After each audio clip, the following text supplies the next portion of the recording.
আসসালামু আলাইকুম। সবাইকে অনেক অনেক শুভেচ্ছা। আজকে আমি একটা আমার নতুন বাচ্চাকে নিয়ে কথা বলবো। নতুন বলতে তার কন্ডিশনটা একটু অন্য।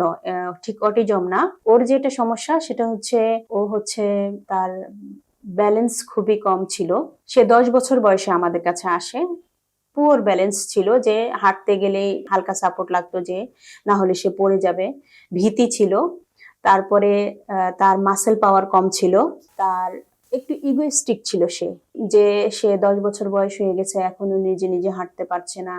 তাহলে সেক্ষেত্রে তার সব ধরনের হেল্প মায়ের কাছ থেকে নিতে হচ্ছে। তার কাপড় পরা, তার খাওয়া, তার গোসল করা, সব ধরনের কাজে মায়ের হেল্প নিতে হচ্ছে। এরপরেও মা আবার যখন তাকে থেরাপির জন্য নিয়ে আসছে তখন সে একটু তার ইগোটা একটু বেশি কাজ করে যে কেন আসতে হবে, কেন তাকে এরকম ভাবে এক্সারসাইজ করতে হবে। তো এইরকম সে একটু ছিল। তো যখন সে আমাদের সাথে শুরু করলো তখন তাকে আসলে এক্সারসাইজ করতে অনেক কষ্ট করতে হতো। কারণ এমনিতেই তার ব্যালেন্স কম, তার হাঁটতে গেলে সে একটু তার সাপোর্ট লাগছে। এছাড়াও যেটা তাকে যে বিভিন্ন স্ট্রেংথেনিং এক্সারসাইজ করা হবে ধীরে ধীরে, সেই ক্ষেত্রে সে তার ইগোর কারণে সে সাপোর্ট করছিল না, যে সে এটাতে কোঅপারেট করছিল না। তারপরে তার ওয়েট একটু বেশি ছিল, এই জন্য ব্রিজিং বা অন্যান্য এক্সারসাইজ করতে ভালোই করা লাগতো। তো এই অবস্থা থেকে সে যখন ধীরে ধীরে আমাদের সাথে থেরাপি নেওয়া শুরু করলো, সে কিন্তু আস্তে আস্তে আস্তে আস্তে অ্যাডজাস্ট করতে শুরু করলো। তার ইগোস্টিক যে বিহেভিয়ারটা ওটা আস্তে আস্তে কমে যেতে শুরু করলো। আস্তে আস্তে তার ব্যালেন্স ইমপ্রুভ করতে শুরু করলো। তারপর আস্তে আস্তে তার যে মাসেল স্ট্রেংথ এগুলো আসতে শুরু করলো।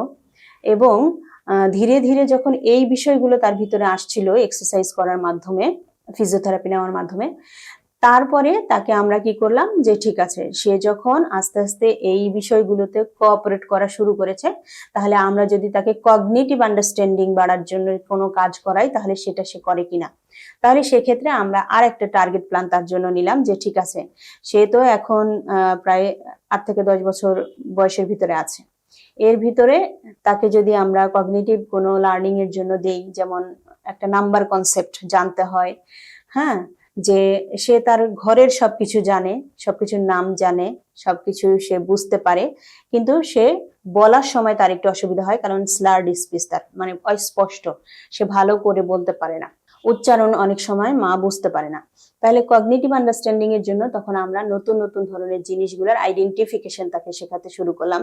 তার সাথে নাম্বার কনসেপ্ট তাকে দেওয়া শুরু করলাম, কারণ নাম্বার কনসেপ্ট এই উদ্দেশ্যে দিচ্ছিলাম যে ভবিষ্যতে যেন তাকে তৈরি করে বাজার কিভাবে করতে হয় সেই জায়গাটাতে যেন আমরা তাকে দিয়ে ওটা যেন প্র্যাকটিস করাতে পারি।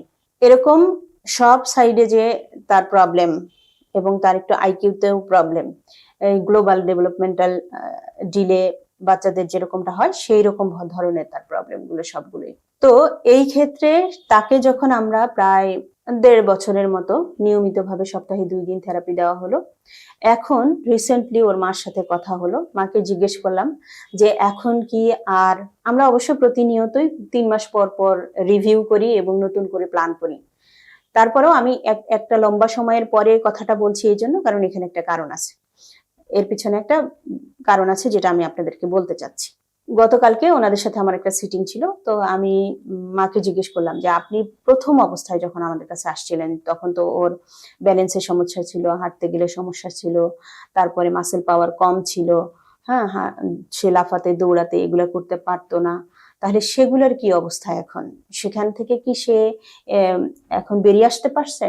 তো মা একদম এক কথায় আমাকে উত্তর দিলেন যে না, এখন তার ফিজিক্যাল কোনো ধরনের কোনো সমস্যা নেই, এবং সে সম্পূর্ণরূপে লাফ দেওয়া, দৌড়ানো, হাঁটা চলা করা, সব ফিজিক্যাল অ্যাক্টিভিটি সে করতে পারে। ইভেন সে বল ক্যাচ ধরতে পারে, ক্রিকেটের ব্যাট বল এভাবে করে সে খেলতে পারে। এবং এর মধ্যে যেটা আরো, আমরা যখন কগনিটিভ নিয়ে কাজ করেছি ওর সাথে সাথে, সেটার ফলে যেটা হয়েছে, সে অঙ্কগুলো বুঝেছে, সে পড়াশোনাও শুরু করেছে, তার অক্ষর জ্ঞানও আছে, এখন সে রিডিং পড়ার চেষ্টা করতেছে।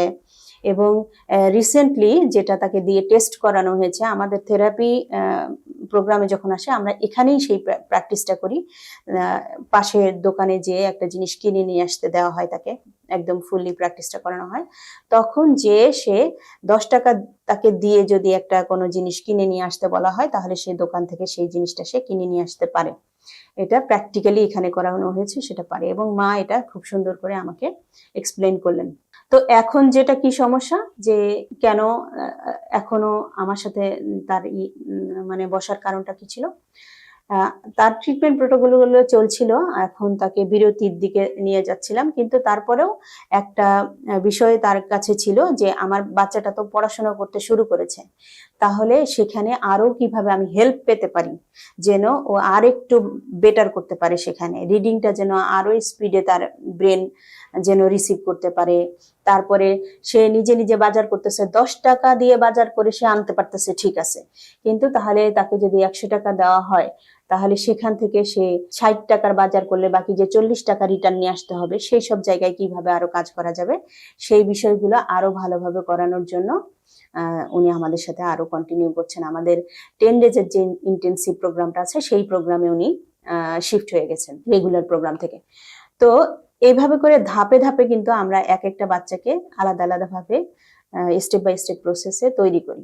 তাহলে প্রথম তার চ্যালেঞ্জ ছিল ফিজিক্যাল চ্যালেঞ্জ, সেই ফিজিক্যাল চ্যালেঞ্জটাতে সে ওভারকাম করেছে। এখন সে তার নিজের দৈনন্দিন সবগুলো কাজ নিজে নিজে করতে পারে, নিজের হাতে খায়, গোসল করে নিজে নিজে, কাপড় চোপড় চেঞ্জ করতে পারে নিজে নিজে, তারপরে তার ব্রাশ করা, সবকিছু সে করতে পারে। যেটা হচ্ছে যে তার শুধুমাত্র একটু স্পিচের যে জায়গাটা, সেখানে যে স্লার্ড স্পিচ, মানে উচ্চারণ করলে অনেক সময় তার একটু, মা বুঝতে পারতেছে, থেরাপিস্ট বুঝতে পারতেছে, কিন্তু নতুন মানুষ বুঝতে গেলে একটু অসুবিধা হচ্ছে। তো এই সব জায়গাগুলোতে প্লাস হচ্ছে তার ম্যাথমেটিক্স ক্যাপাসিটি যেন আরো বাড়ে, সে যেন বাজার করতে পারে, এইসবে সে যেন আরো স্বয়ং সম্পূর্ণ হতে পারে, সেজন্য কিন্তু সে আমাদের সাথে আরো থেরাপি কন্টিনিউ করছে।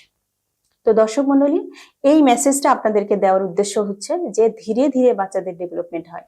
সে কিন্তু আমাদের কাছে 8-10 বছর বয়সে এসেছে, যেইখানে অনেকেই ভয় পায় যে এই বয়সে গেলে উন্নতি হবে কিনা, পারবে কিনা, বিশেষ করে মোটর প্রবলেম যাদের, তাদেরকে আরো প্রবলেম, এখানে যে ডেভেলপমেন্ট হওয়ার সুযোগ আছে কিনা। তো যারা সেরিব্রাল পালসি আছে বা যাদের মোটর ডিলে আছে, তাদের ক্ষেত্রেও আসলে এটা এই পর্যায়ে এসেও কিন্তু ডেভেলপমেন্ট করা সম্ভব। তো আজকে এই পর্যন্তই, সবাইকে অনেক ধন্যবাদ।